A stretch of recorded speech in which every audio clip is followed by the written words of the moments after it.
year-long Bible reading, day 7. We're reading Genesis, chapter 24 and 25. Chapter 24. Now Abraham was old, well advanced in years, and the Lord had blessed Abraham in all things. And Abraham said to his servant, the oldest of his household, who had charge of all that he had, put your hand under my thigh, that I make you swear by the Lord, the God of heaven and God of the earth, that you will not take a wife for my son from the daughters of the Canaanites, among whom I dwell, but will go to my country and to my kindred, and take a wife for my son Isaac. The servant said to him, perhaps the woman may not be willing to follow me to this land. Must I then take your son back to the land from which you came? Abraham said to him, see to it that you do not take my son back there. The Lord, the God of heaven, who took me from my father's house and from the land of my kindred, and who spoke to me and swore to me, to your offspring I will give this land. He will send his angel before you, and you shall take a wife for my son from there. But if the woman is not willing to follow you, then you will be free from this oath of mine. Only you must not take my son back there. So the servant put his hand under the thigh of Abraham, his master, and swore to him concerning this matter. Then the servant took 10 of his master's camels and departed, taking all sorts of choice gifts from his master. And he arose and went to Mesopotamia, to the city of Nahor. And he made the camels kneel down outside the city by the well of water at the time of evening, the time when women go out to draw water. And he said, O Lord, God of my master Abraham, please grant me success today and show steadfast love to my master Abraham. Behold, I am standing by the spring of water, and the daughters of the men of the city are coming out to draw water. Let the young woman to whom I shall say, please let down your jar that I may drink, and who shall say, drink, and I will water your camels. Let her be the one whom you have appointed for your servant Isaac. By this I shall know that you have shown steadfast love to my master. Before he had finished speaking, behold, Rebekah, who was born of Bethuel, the son of Milcah, the wife of Nahor, Abraham's brother, came out with her water jar on her shoulder. The young woman was very attractive in appearance, a maiden whom no man had known. She went down to the spring and filled her jar and came up. Then the servant ran to meet her and said, please give me a little water to drink from your jar. She said, drink, my lord. And she quickly let down her jar upon her hand and gave him a drink. When she had finished giving him a drink, she said, I will draw water for your camels also, until they have finished drinking. So she quickly emptied her jar into the trough and ran again to the well to draw water, and she drew for all the camels. The man gazed at her in silence to learn whether the Lord had prospered his journey or not.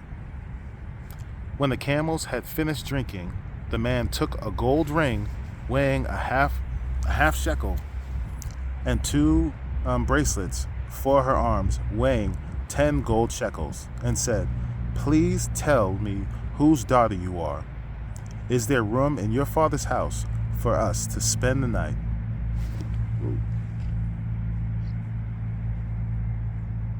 She said to him, I am the daughter of Bethuel, the son of Milcah, whom she bore to Nahor. She added, we have plenty of both straw and fodder, and room to spend the night. The man bowed his head and worshipped the Lord, and said, Blessed be the Lord, the God of my master Abraham, who has not forsaken his steadfast love and his faithfulness toward my master. As for me, the Lord has led me in the way to the house of my master's kinsman. Then the young woman ran and told her mother's household about these things. Rebekah had a brother whose name was Laban. Laban ran out towards the man to the spring as soon as he saw the ring and the bracelets on his sister's arms, and heard the words of Rebekah his sister. Thus the man spoke to me. It was spiders. He went to the man, and behold, he was standing by the camels at the spring. He said, Come in, O blessed of the Lord. Why do you stand outside? For I have prepared the house and a place for the camels. So the man came to the house and unharnessed the camels, and gave straw and fodder to the camels. And there was water to wash his feet and the feet of the men who were with him. Then food was set before him to eat.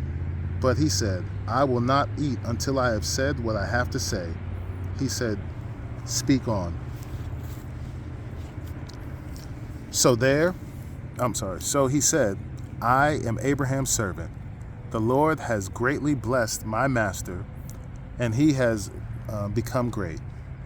He has given him flocks and herds, silver and gold, male servants and female servants, camels and donkeys. And Sarah, my master's wife, bore a son to my master when he was old. And to him he has given all that he has. My master made me swear, saying, You shall not take a wife for my son from the daughters of the Canaanites, in whose land I dwell. But you shall go to my father's house, to my clan, and take a wife for my son. I said to my master, Perhaps the woman will not follow me. But he said to me, The Lord, before whom I have walked, will send his angel with you and prosper your way. You shall take a wife for my son from my clan and from my father's house. Then you will be free from my oath when you come to my clan, and if they will not give her to you, you will be free from my oath. I came today to the spring and said, O Lord, the God of my master Abraham, if now you are prospering the way that I go, behold, I am standing by the spring of water. Let the virgin who comes out to draw water, to whom I shall say, Please give me a little water from your jar to drink, and who will say to me, Drink, and I will draw for your camels also. Let her be the woman whom the Lord has appointed for my master's son. Before I had finished speaking in my heart, behold, Rebekah came out with her water jar on her shoulder, and she went down to the spring and drew water. I said to her, Please let me drink. She quickly let down her jar from her shoulder and said, Drink, and I will give you your camels drink also. So I drank, and she gave the camels drink also. Then I said to her, Whose daughter are you? She said, The daughter of Bethuel, Nahor's son, whom Milcah bore to him. So I put the ring on her nose and the bracelets on her arms. Then I bowed my head and worshipped the Lord, and blessed the Lord, the God of my master Abraham, who had led me by the right way to take the daughter of my master's kinsman for his son. Now then, if you are going to show steadfast love and faithfulness to my master, tell me, and if not, tell me, that I may turn to the right hand or to the left. Then Laban and Bethuel answered and said, The thing has come from the Lord. We cannot speak to you bad or good. Behold, Rebekah is before you. Take her and go, and let her be the wife of your master's son. And the Lord has spoken. as the Lord has spoken. When Abraham's servant heard their words, he bowed himself to the earth before the Lord. And the servant brought out jewelry of silver and gold, and garments, and gave them to Rebekah. He also gave to her brother and to her mother costly ornaments. And he and the men who were with him ate and drank, and they spent the night there. When they arose in the morning, he said, "Send me away to my master." Her brother and her mother said, "Let the young woman remain with us a while, at least 10 days. After that, she may go." But he said to them, "Do not delay me, since the Lord has prospered my way. Send me away that I may go to my master." They said, "Let us call the young woman and ask her." And they called Rebekah and said to her, "Will you go with the man?" She said, "I will go." So they sent away Rebekah, their sister, and her nurse, and Abraham's servant and his men. And they blessed Rebekah and said to her, "Our sister, may you become thousands of 10,000s, and may your offspring possess the gate of those who hate them." Ooh, okay. Then Rebekah and her young women arose and rode on the camels and followed the man. Thus the servant took Rebekah and went his way. Now Isaac had returned from Beer Lahai Roi, and was dwelling in the Negev. And Isaac went out to meditate in the field toward evening. And he lifted up his eyes and saw, and behold, there were camels coming. And Rebekah lifted up her eyes, and when she saw Isaac, she dismounted from the camel and said to the servant, "Who is that man walking in the field to meet us?" The servant said, "It is my master." So she took her veil and covered herself. And the servant told Isaac all the things that he had done. Then Isaac brought her into the tent of Sarah his mother, and took Rebekah, and she became his wife, and he loved her. So Isaac was comforted after his mother's death. Chapter 25.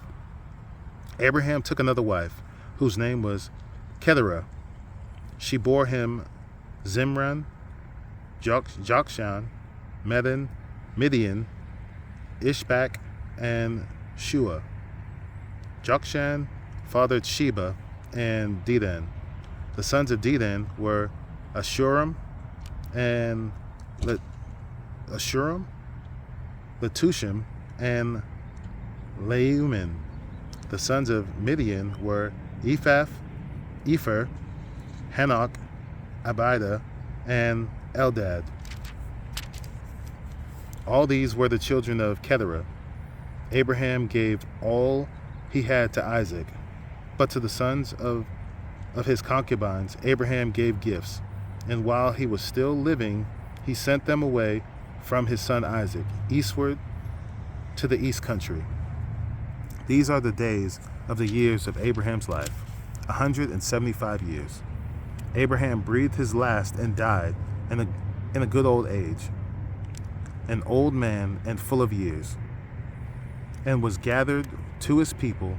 Isaac and Ishmael, his sons, buried him in the cave of Machpelah, in the field of Ephron, the son of Zohar the Hittite, east of Mamre, the field that Abraham purchased from the Hittites. There Abraham was buried, with Sarah his wife. After the death of Abraham, God blessed Isaac his son, and Isaac settled at Beer Lahai Roi. These are the generations of Ishmael, Abraham's son, whom Hagar the Egyptian servant, Sarah's servant, bore to Abraham. These are the names of the sons of Ishmael, named in order of their birth: Nebaioth, the firstborn of Ishmael, and Kedar, Abdil, Mibsam, Mishma, Duma, Massa, Hadad, Tema, Jetur, Napish, and Kedema. These are the sons of Ishmael, and these are their names by their villages and by their encampments. 12 princes according to their tribes. These are the years of the life of Ishmael, 137 years. He breathed his last and died, and was gathered to his people. They settled from Havilah to Shur, which is opposite Egypt, in the direction of Assyria. He settled over all his kinsmen. These are the generations of Isaac, Abraham's son. Abraham fathered Isaac, and Isaac was 40 years old when he took Rebekah to be his wife, the daughter of Bethuel and Aramean and Padan Aram, the sister of Laban and Laban the Aramean. And Isaac prayed to the Lord for his wife, because she was barren. And the Lord granted his prayer, and Rebekah his wife conceived. The children struggled together within her. And she said, "If it is thus, why is this happening to me?" So she went to inquire of the Lord. And the Lord said to her, "Two nations are in your womb, and two peoples from within you shall be divided. The one shall be stronger than the other. The older shall serve the younger." When her days to give birth were completed, behold, there were twins in her womb. The first came out red, all his body like a hairy cloak. So they called his name Esau. After his brother came out with his hand holding Esau's heel, so his name was called Jacob. Isaac was 60 years old when she bore them. When the boys grew up, Esau was a skillful hunter, a man of the fields, while Jacob was a quiet man, dwelling in tents. Isaac loved Esau because he ate of his game, but Rebekah loved Jacob. Once when Jacob was cooking stew, Esau came in from the field, and he was exhausted. And Esau said to Jacob, "Let me eat some of that red stew, for I am exhausted." Therefore his name was called Edom. Jacob said, "Sell me your birthright now." Esau said, "I am about to die. So what use is a birthright to me?" Jacob said, "Swear to me now." So he swore to him and sold his birthright to Jacob. Then Jacob gave Esau bread and lentil stew, and he ate and drank and rose and went his way. Thus Esau despised his birthright.